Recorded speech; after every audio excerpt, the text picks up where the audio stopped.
बिस्मिल्लाहिर्रहमानिर्रहीम अस्सलामु अलैकुम वरहमतुल्लाहि वबरकातुहू। मैथ खोट में आपका खुश आमदीद है। आज हमारे पास है 9th क्लास की मैथ तलीम सिटी गैस पेपर हमने तैयार किया है। ये यहाँ पे हमारे पास जो है पंजाब के तमाम बोर्ड्स लाहौर, रावलपिंडी, फैसलाबाद, सरगोदा, गुजरांवाला, सहीवाल, मुल्तान, बहावलपुर और डेरा गाजी खां के लिए जो मतलब पंजाब के जितने बोर्ड हैं उनके लिए हमने गैस तैयार किया है यहाँ पे 9th क्लास का मैथ वालों के लिए। अब यहाँ पे हम ये भी डिस्कस करेंगे कि एमसीक्यूज आपने कौन से करने हैं और आपने इंपॉर्टेंट क्वेश्चन जो करने हैं, अभी पेपर को 5 दिन पड़े हुए हैं, वो भी हम आपके साथ शेयर करने वाले हैं कि आपने क्वेश्चन कौन से करने हैं, शॉर्ट और लॉन्ग। सबसे पहले हमारे पास यहाँ पे यूनिट नंबर है 1, तो इसको स्टार्ट करते हैं। सबसे पहले अगर आप हमारे चैनल पर न्यू हैं तो चैनल को जल्दी से सब्सक्राइब कर लीजिए, वीडियो को लाइक कर दीजिए और बेल आइकन प्रेस कर दीजिए ताकि आपको आने वाली न्यू लेटेस्ट वीडियो की अपडेट मिलती रहे। तो यहाँ पे हमारे पास यूनिट नंबर 1 है, इसको स्टार्ट करता हूँ। यहाँ पे एक्सरसाइज है 1.2। आपने डायरेक्ट बुक खोल लेनी है और उसमें एक्सरसाइज 1.2 पे चले जाना है। क्वेश्चन नंबर उसने दे रखा है यहाँ पे 6, इसका 1 पार्ट आपने कर लेना है इंपॉर्टेंट क्वेश्चन के हवाले से। एक्सरसाइज 1.3 में चले जाना है, वहाँ पे क्वेश्चन नंबर 3 और क्वेश्चन नंबर 6 उसका 1 पार्ट कर लेना है। उसके बाद आपने चले जाना है एक्सरसाइज 1.4 पे, वहाँ पे आपने क्वेश्चन नंबर 3 कर लेना है, क्वेश्चन नंबर 4 कर लेना है, उसके 3 पार्ट कर लेने हैं, ए, बी और डी पार्ट। फिर उसके बाद आपके पास आता है क्वेश्चन नंबर 5 इसी एक्सरसाइज में, यहाँ पे उसका आपने कर लेना है 1 पार्ट। ये भी बहुत इंपॉर्टेंट क्वेश्चन है पेपर के हवाले से। उसके बाद आपने चला जाना है इसी चैप्टर की एक्सरसाइज 1.5। क्वेश्चन नंबर 1 दे रखा है, क्वेश्चन नंबर 2 दे रखा है, इसका आपने 3 पार्ट कर लेना है। क्वेश्चन नंबर 3 है, उसका आपने भी 2 पार्ट कर लेना है। फिर उसके बाद आपने चले जाना है एक्सरसाइज 1.6, क्वेश्चन नंबर 1, इसका आपने ये भी कर लेना है क्वेश्चन नंबर 1।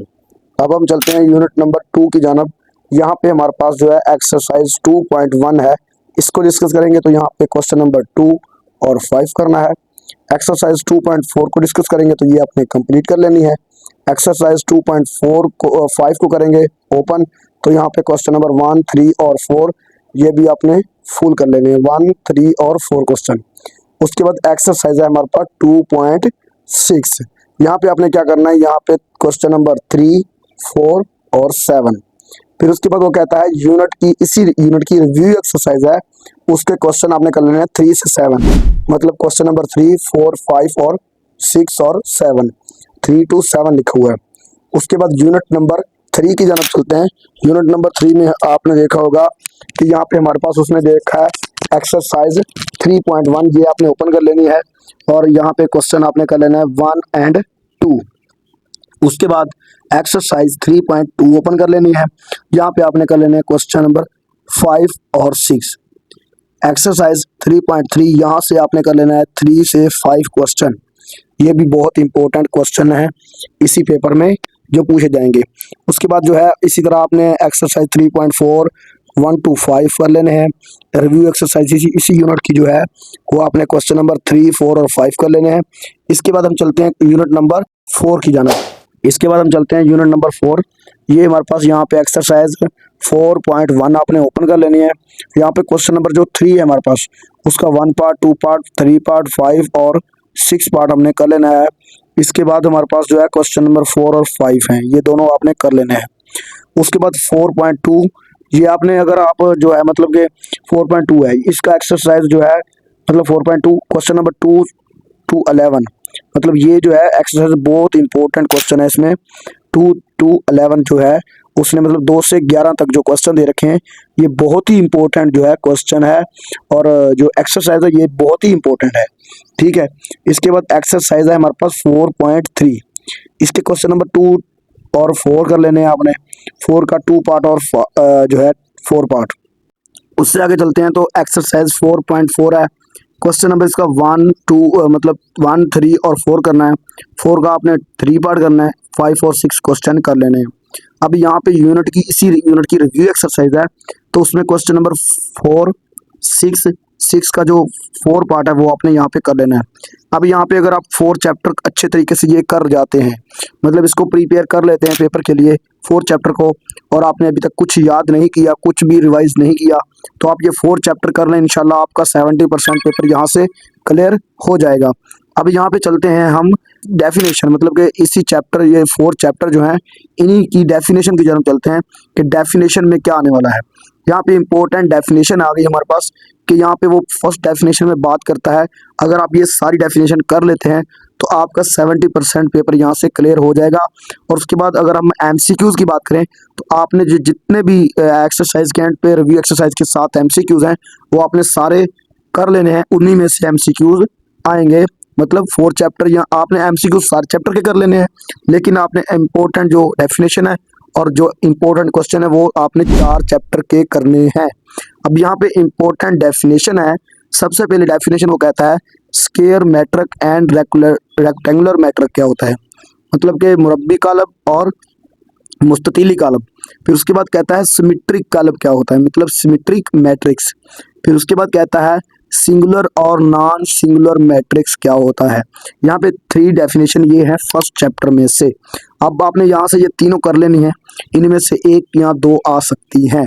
उसके बाद वो कहता है इर्रेशनल नंबर, दूसरा चैप्टर है इर्रेशनल जो है। उसके बाद रैशनल इर्रेशनल की डेफिनेशन वो पूछ रहा है, रैशनल चैप्टर है।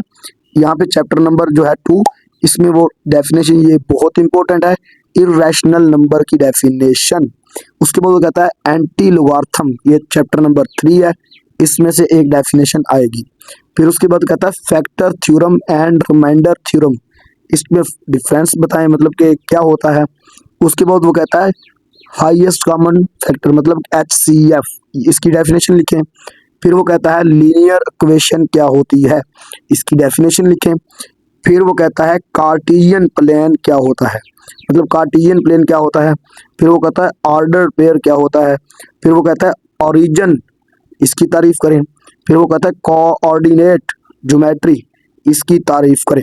अब यहाँ पे देखें 4 चैप्टर जो ऊपर वाले उसमें से कितनी डेफिनेशन है, इंपॉर्टेंट जो डेफिनेशन है वो तकरीबन 7 से 8 बनती हैं। तो आप ये कर लेते हैं, इसमें से 4 डेफिनेशन आ गई तो आपका पेपर यहाँ से 10 नंबर का क्लियर हो जाएगा। अब यहाँ पे लास्ट में देखें कोलिनियर और नॉन कोलिनियर पॉइंट्स क्या होते हैं, ये डेफिनेशन भी इम्पोर्टेंट है। इससे नीचे चलते हैं, इससे आगे जो है हमें जो है इम्पोर्टेंट डेफिनेशन दे रखी है एसोस्केल ट्रायंगल, राइट ट्रायंगल, स्क्वायर। ये 3 तारीफें भी बहुत इंपॉर्टेंट हैं पेपर के हवाले से। अब हम चलते हैं इसकी जो ऊपर दे रखी है हमें डेफिनेशन, वो कौन सी है। यहाँ पे पैरेललोग्राम, ये डेफिनेशन बहुत इंपॉर्टेंट है। उसके बाद रेशो एंड प्रोपोजिशन, ये भी इंपॉर्टेंट है। उसके बाद यहाँ पे सिमिलर ट्रायंगल, ये भी बहुत इंपॉर्टेंट है, ये आपने आसान कर लेनी है यहाँ पे डेफिनेशन। उसके बाद लास्ट में दे रखा है ट्रायंगुलर रीजन, फिर रेक्टेंगुलर रीजन, ये 2 तारीफें भी बहुत इंपॉर्टेंट है पेपर के हवाले से। अब हम चलते हैं इसके एमसीक्यूज की तरफ, के एमसीक्यूज हमें कहाँ से करने हैं। यहाँ पे मैंने पहले भी बताया कि मरूजी के लिए हर चैप्टर के मशकी सवालात, मतलब मशकी मरूजी लाजमी तैयार करें। यहाँ पे उसने लिखा भी है मरूजी के लिए रियाजी के ज़्यादातर मरूजी सवालात मशक से ही पूछे जाते हैं। उसके बाद वो कहता है रियाजी की तारीफ और मरूजी के नोट्स के लिए हमारी वेबसाइट पर विज़िट करें। फिर वो कहता है अल्लाह करीम आपका हामी और नासर हो, वासलाम। तो उम्मीद करता हूँ आपको ये वीडियो अच्छी लगी। अगर आपको वीडियो इंफॉर्मेटिव लगी तो जल्दी से हमारे चैनल को सब्सक्राइब कर लीजिए, ताकि आप तक जो है इस तरह की मज़ीद वीडियो पहुँचती रहें। तो आपने ये अच्छे तरीके से पेपर कर लेना है। इंशाल्लाह हम आगे भी जो है मज़ीद इस तरह की वीडियो बनाते रहेंगे और आपको इन्फॉर्म करते रहेंगे। तो मिलते हैं नेक्स्ट वीडियो में, तब तक के लिए इजाज़त, अल्लाह हाफिज़।